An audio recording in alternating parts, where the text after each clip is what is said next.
I have some very sad news for all of you, and I think sad news for all of our fellow citizens and people who love peace all over the world.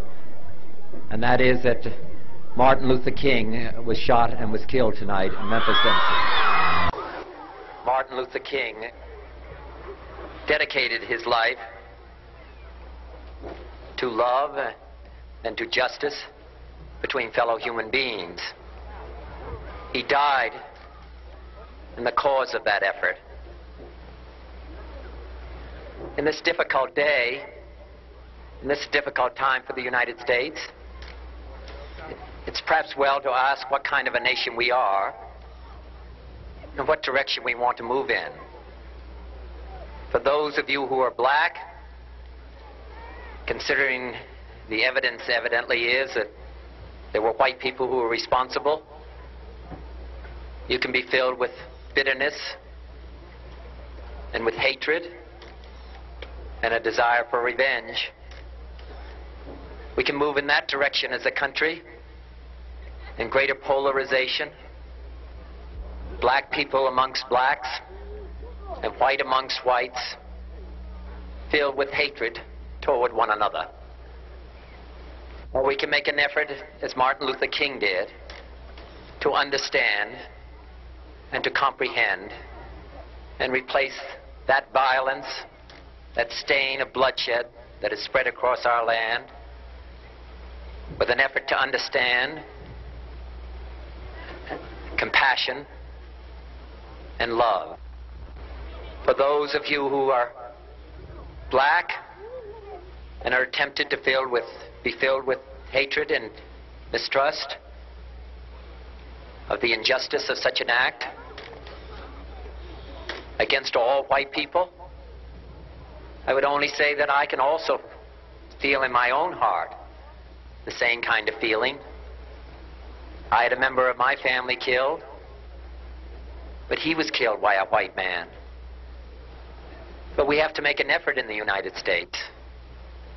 We have to make an effort to understand, to get beyond or go beyond these rather difficult times. My favorite poem, my favorite poet was Aeschylus. And he once wrote,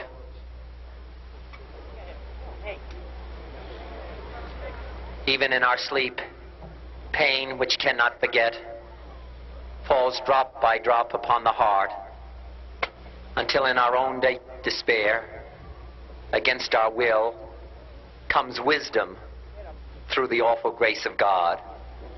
What we need in the United States is not division. What we need in the United States is not hatred.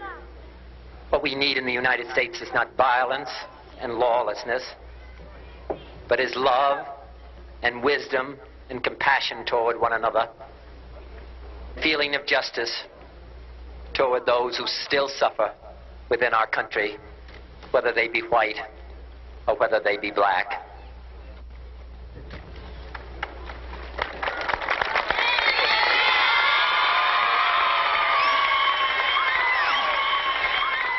We can do well in this country. We will have difficult times. We've had difficult times in the past, but we will have difficult times in the future. It is not the end of violence. It is not the end of lawlessness, and it's not the end of disorder. But the vast majority of white people and the vast majority of black people in this country want to live together, want to improve the quality of our life, and want justice for all human beings that abide in our land.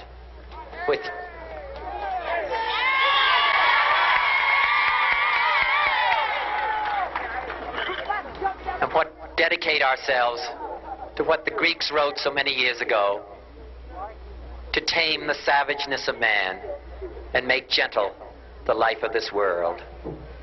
Let us dedicate ourselves to that and say a prayer for our country and for our people. Thank you very much.